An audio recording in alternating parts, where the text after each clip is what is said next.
Hi, this is Woody, the Unexceptional Gamer, doing a little bit of high-rise parkour. So Infinity Ward purposely built into this game some what they call parkour elements. If you don't know what parkour is, it's that extreme running guys do where they jump downstairs and off the tops of buildings or from one rooftop to another. It's really impressive to watch.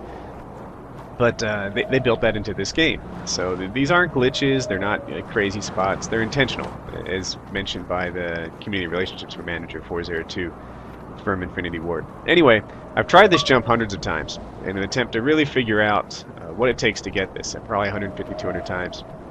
And you can make the jump from about there to about there. The shadow's a decent marker. And you can make it by running along the edge and sort of curving at the end, or you can do it my favorite way, which is straight off this corner toward the that scaffolding. What you're aiming is for this yellow part right here. So sometimes when you get it, you'll get the point like this, and sometimes when you get it, you'll get the side, like that. Either way is fine, but you can't switch. So I'm gonna go for this and see if I can get it twice in a row here. Let's try this. Perfect. So now I have the edge up here, and I'm gonna stay on this edge, and I can use it to climb to the top like I'm doing now. But if I try to swirl around to the side, I'm gonna die. So the lesson there is that whatever you get, stick with it and walk straight up and it'll put you on the top. Now let's give this another go, and if I'm really lucky, then I'll be able to grab the ladder side of it and show you what that looks like.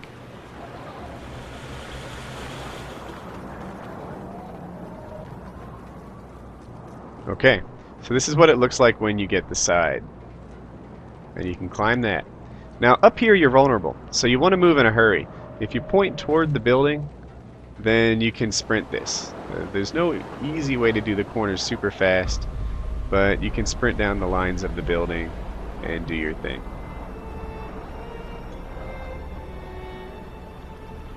If you walk up here, jump up, and this is the point of all this. This is your view. You have a nice look at the entire map. There's hardly anybody that's safe from you, and you can do your thing. The best way to get down is the way you got up. Run to the far side.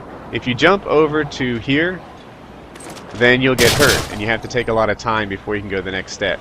But if you jump here, you can run down, and that doesn't kill you. It hurts you, but it doesn't kill you. The other alternative is to jump from there to here, wait to heal, and then go down. But you're probably better off just running a little further so you don't have to wait to heal like that. There are some good shooting angles to note around here. So first off, people camp in this area, and you can throw a flashbang in there and follow that up with a Semtex or a frag grenade. That'll take people out in that general area of the map. Sometimes I crouch here, and this lowers my profile, makes me a little harder to shoot for the firefight that'll happen when they come out here. But what you can't do is you can't throw flash grenades. It kind of looks like you can, but this happens 100% of the time. And frag grenades and Semtech grenades are even uglier. It's hard to run away from it after you make that mistake. This view is beautiful. So what I'm looking at there is the stairwell to the Alpha building. And you can see a whole lot. I'm going to shoot through that monitor, and then we'll go look at the bullet hole so you get a feel for where that was. Securing B. As I find it, it's not completely obvious.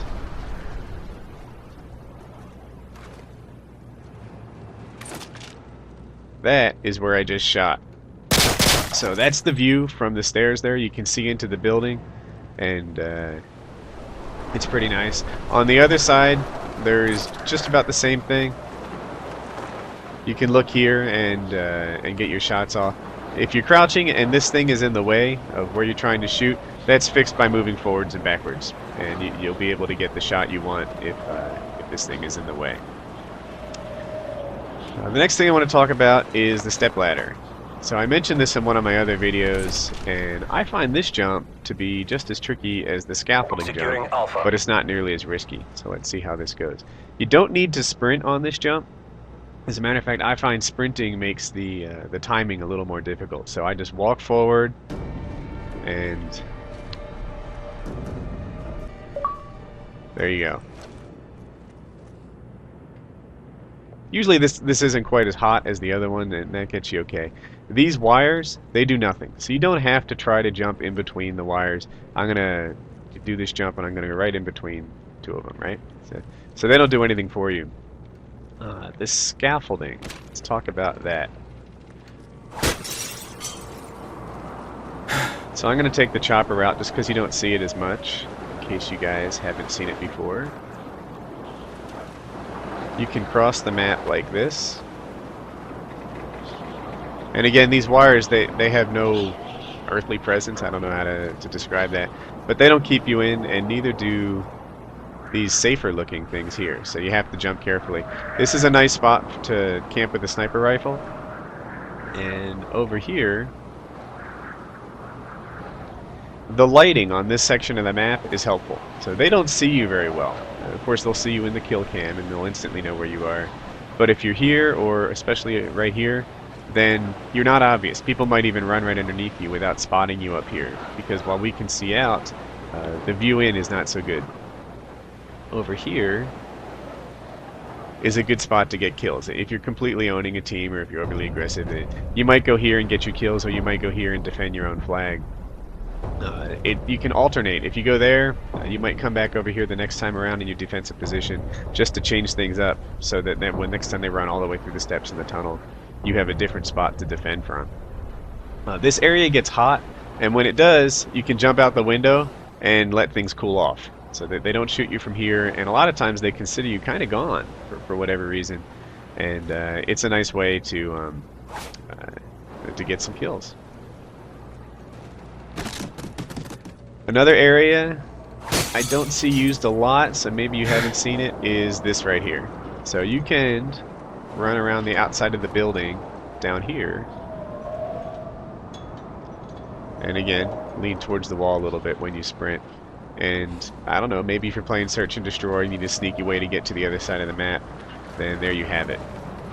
So, oh, another thing I wanted to show you are claymore spots. Oh, capping B. So this is a decent spot to cap B. You're not easy to see. You don't really have any cover, but you have some concealment from this orange thing. The difference between cover and concealment, of course, being concealment makes it so you can't be seen, and cover makes it so you can't be shot. The other spot to cap B is right about down here, and hide the best you can. This is a hard flag to take, so it's dangerous. Each of those spots is dangerous, but they're both better than this. Securing B. So, oh, the other thing, claymore spots. This right here, facing in this direction, is a decent claymore spot, because you'll eventually find somebody running through this part of the map, camping right there. And there's a parallel to this on the other side, underneath the chopper, or outside the map by the chopper. And if you put a claymore here, then you can get them. And you also get people who are headed for this ladder in a hurry. But an even better claymore spot